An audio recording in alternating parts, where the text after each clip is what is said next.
Yeah, perfect. So we're going to talk about what really happens during the inspection. Like, what are they going to be doing? Who are they going to be talking to? What are they going to be looking for? And the main thing that they're going to be doing is they're going to be looking at your documentation. So as Luke said, they're going to be looking through your policies and procedures. They want to make sure that you have the up-to-date policies and procedures, that all your policies are in line with current legislation. Like my colleague Luke was saying, there was three acts that came into effect this year. There was the Sick Leave Act, there's the Transparent and Predictable Working Conditions Act, and there was the Work-Life Balance Act. The Work-Life Balance Act is still coming into effect as well. There's more points that will be coming down the line.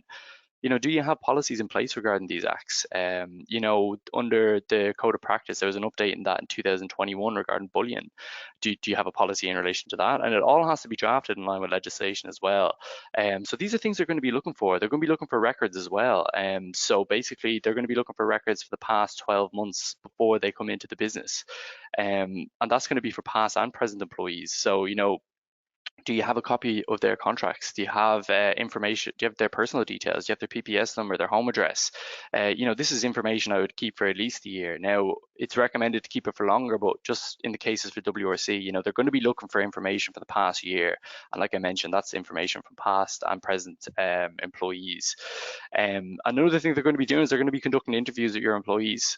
This is another reason why I wouldn't lie or I wouldn't try and backdate anything, because if you say one thing to the inspector and your employee says another, that's automatically a red flag in the company, and they're like, it really will cause issues down the line. That's why I fully recommend to be fully transparent with the WRC. But yeah, no, they're going to be conducting interviews with your employees. If there's a specific employee they want to talk to, or maybe a past employee they want to talk to, they could even send them out a list of questions in the post. Another question I often get asked is basically, do you get to choose who they talk to? No, you don't. The WRC pick and choose whoever they want to speak to. They'll be looking for the information that they're coming in for. Okay, perfect. So we're going to be moving on to how to prepare. What do we need to do after this to ensure that we are in line with what they're going to be looking for, so we are prepared for a WRC inspection?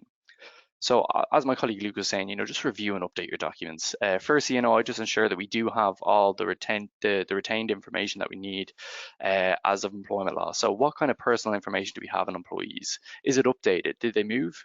We need to have this information. We need to have their right to work in Ireland. If we have someone who's working in the EU, do they have the appropriate work permits to be in Ireland? Do they have a PPS number? What's their home address? Emergency contacts? We need to retain this information. So I would make sure we do have that on file. Another thing that they're going to be doing is they're going to be looking for your policies and procedures. So like we mentioned, there's a few policies that need to be drafted in line with legislation, and you do need to give to your employees. For example, the disciplinary procedures, bullying, personal or sexual harassment. Like, do you have policies on these? If not, you really should. To be honest, they're going to be looking for this information. Now, look, again, like I said, they are quite accommodating. So if you don't have these in place, just let them know that you don't have it in place. They'll give you time to get them in place, and then I just make sure that you are kind of following that as well. I wouldn't kind of leave it last minute where possible, because some of these legislations can be quite significant. Sorry. Perfect. So if you haven't, again, I just make sure that all employees are issued with a statement of main terms, a contract. Like we discussed earlier on, before an employee starts, we have 5 days to provide them an offer letter from their start date.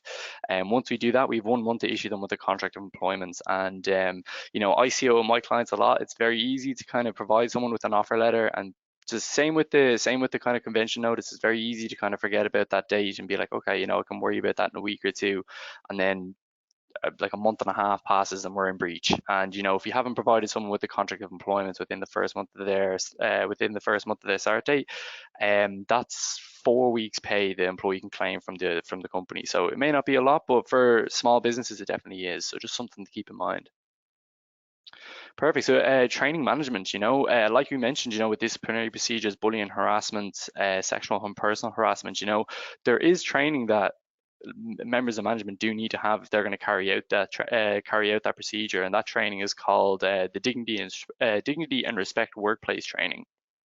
Like I mentioned, if you're going to be carrying out a disciplinary procedure, if you're going to be carrying out a complaint on sexual harassment grievance, you need training to be able to carry this out.